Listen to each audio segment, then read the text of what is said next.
Imaginen por un momento una situación verdaderamente extrema. Ujú. Un escenario donde para poder ser libres tuvieran que borrar absolutamente cada aspecto de su propia identidad.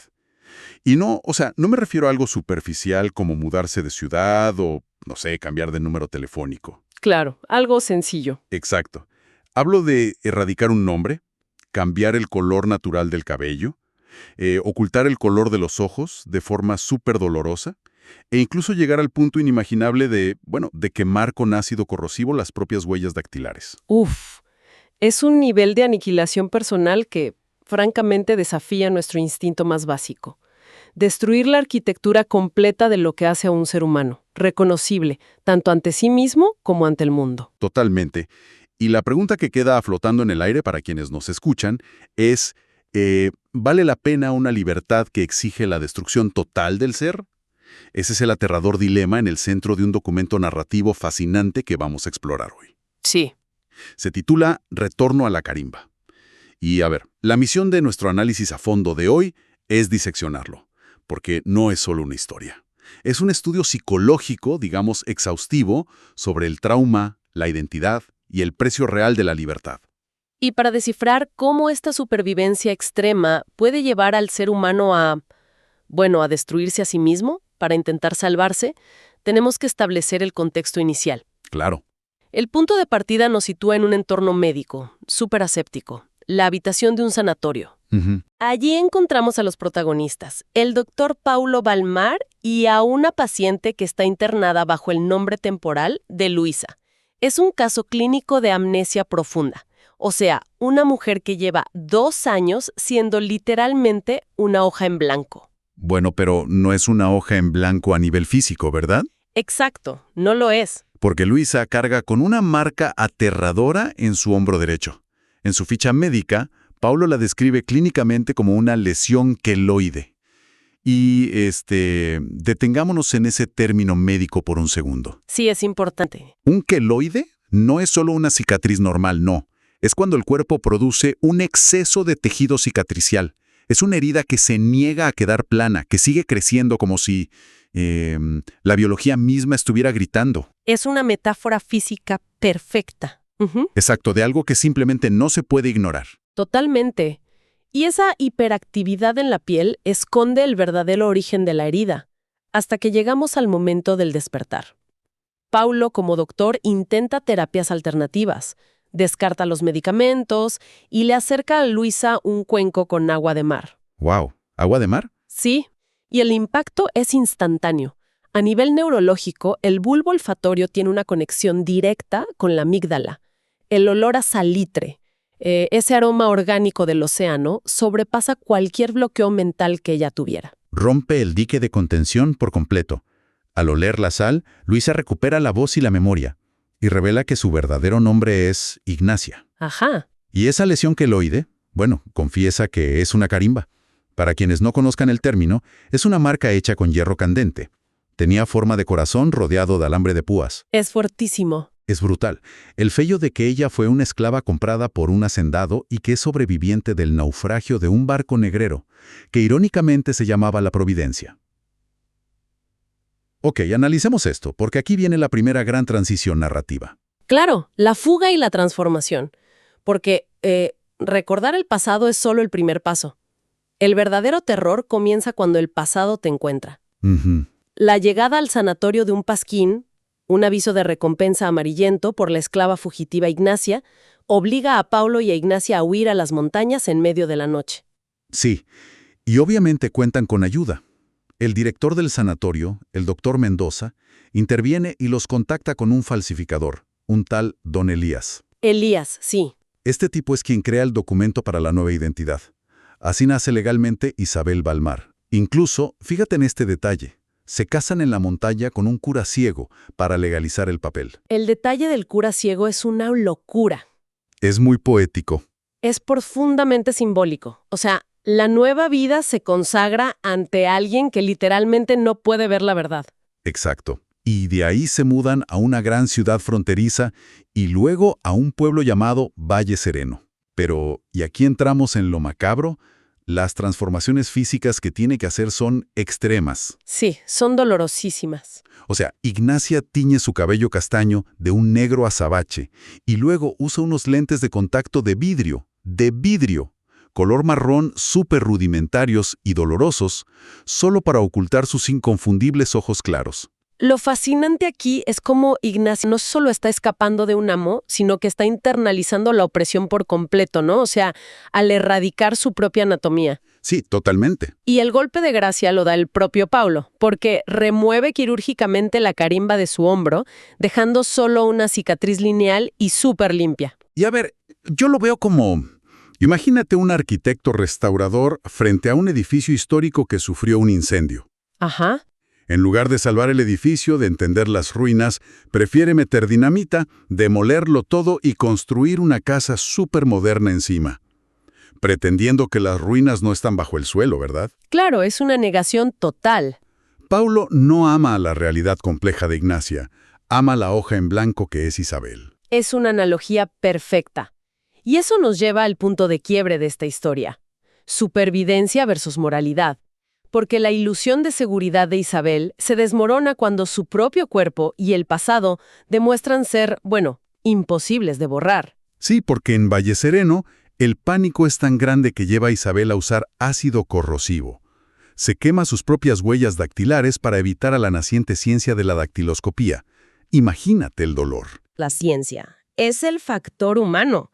En la plaza del pueblo se encuentra con Esteban. Uy, Esteban. Un marinero sobreviviente de la Providencia.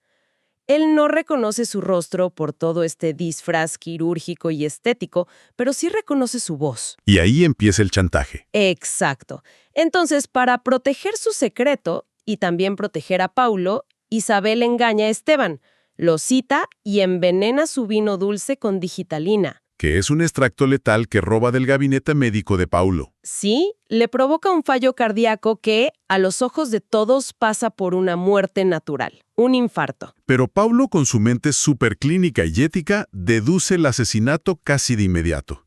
Su moralidad se fractura por completo y empieza a ver a su esposa como un monstruo. Esto crea un abismo enorme entre ellos. Sí, para él la medicina es sagrada. Pero, a ver, quiero hacer una pausa aquí. Quiero desafiar un poco esta perspectiva de Paulo, porque me parece que él tiene el privilegio de la moralidad. ¿A qué te refieres? A que es muy fácil juzgar cuando nunca fuiste propiedad de nadie. Compara la acción de Isabel con la de un animal atrapado en una trampa de acero, ¿no? Si el animal se mastica su propia pata para escapar, no es porque tenga maldad fría. Es la ley primaria de la supervivencia.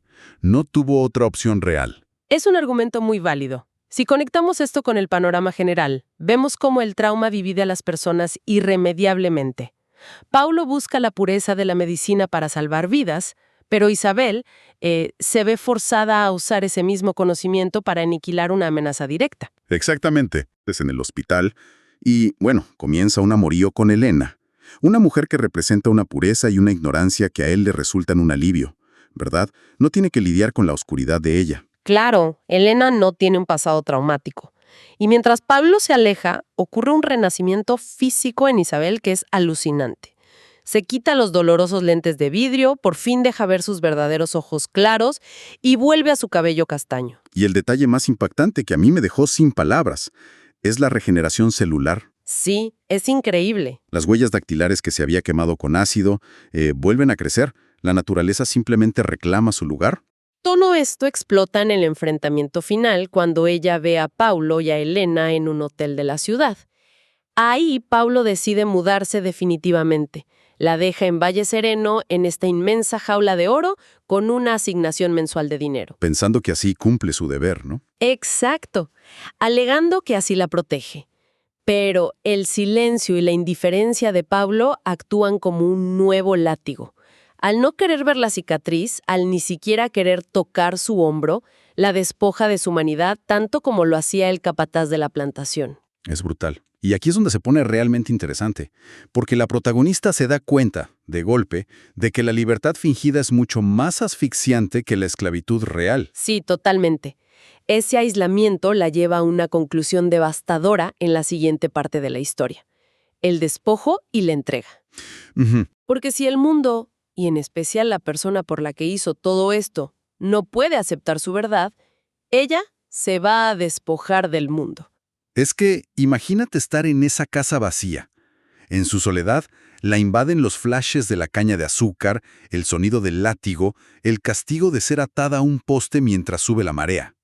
Es el trauma volviendo con toda su fuerza. Y eso desata un acto catártico impresionante. Isabel, o mejor dicho Ignacia, rasga todos los vestidos de seda fina que tenía, se viste con harapos, con telas de limpieza. Y con una máquina eléctrica se rapa completamente el cabello castaño. Destruye para siempre la imagen de la señora Balmar. Es un despojo absoluto. Y deja una carta de despedida para Paulo, firmada, ahora sí, como Ignacia. Ujú. Indicando que, bueno, la piel puede cambiar, pero el alma no se opera. Ella elige rechazar la cama de dosel y decide dormir en el suelo de madera fría. ¡Qué fuerte! Encontrando paz en la dureza de su realidad, ¿no? Al menos la madera no miente. Exacto. Y esto nos lleva al clímax, a un giro final que de verdad es desgarrador. Ignacia toma el teléfono de esa casa perfecta y hace una llamada a las autoridades. Ujú. Se denuncia a sí misma. Llama y dice que hay una intrusa fugitiva en la casa del doctor Balmar. Da su propia descripción y luego simplemente sale. Se sienta en el porche de madera blanco y espera pacientemente. Es la única decisión real que le quedaba, ¿sabes? Retomar el control aunque sea para entregarse. Y la resolución es brutal, Sí. porque llega la policía, pero no vienen solos. Llegan junto con el capataz de la hacienda, y él la humilla, la amarra y la azota ahí mismo, manchando de sangre la pared inmaculada de esa casa de cristal. Y la pesadilla no termina ahí. Luego la trasladan a un galpón oscuro, la atan a un árbol y, durante la noche, le aplican nuevamente la carimba con un hierro candente. Y fíjate en el detalle. Se la marcan exactamente sobre la cicatriz de la cirugía que Paulo le había hecho. Es el borrado absoluto de la civilización y de la medicina. Y en el epílogo, días después, vemos a Ignacia que vuelve a ser una esclava en la plantación. Con la cabeza rapada, la marca supurando bajo el sol, pero, y esto es clave, con una resignación oscura y absoluta. El nombre de los Balmar desaparece en el viento como si nunca hubiera existido. Uf, es una historia que te deja sin aliento. Totalmente. Y creo que es importante conectar esta narrativa con quienes nos escuchan hoy, porque nos obliga a cuestionar las máscaras que usamos diariamente. Claro, a otra escala, por supuesto. Sí, obvio. Pero, ¿cuántas veces escondemos nuestras propias cicatrices emocionales o nuestros traumas simplemente para encajar en las expectativas de una pareja o en las de la sociedad? Es un punto súper válido. Terminamos construyendo jaulas de cristal donde no podemos ser nosotros mismos. Entonces, ¿qué significa todo esto? Quiero despedir este análisis dejando a nuestra audiencia con una idea bastante inquietante para reflexionar. A ver. Si la supervivencia, en cualquier ámbito de la vida, te exige destruir absolutamente cada pedazo de tu identidad, borrar tu nombre, tus convicciones y hasta tus propias huellas, al final de ese proceso, ¿realmente sobreviviste? ¿O simplemente te convertiste en el fantasma de alguien más?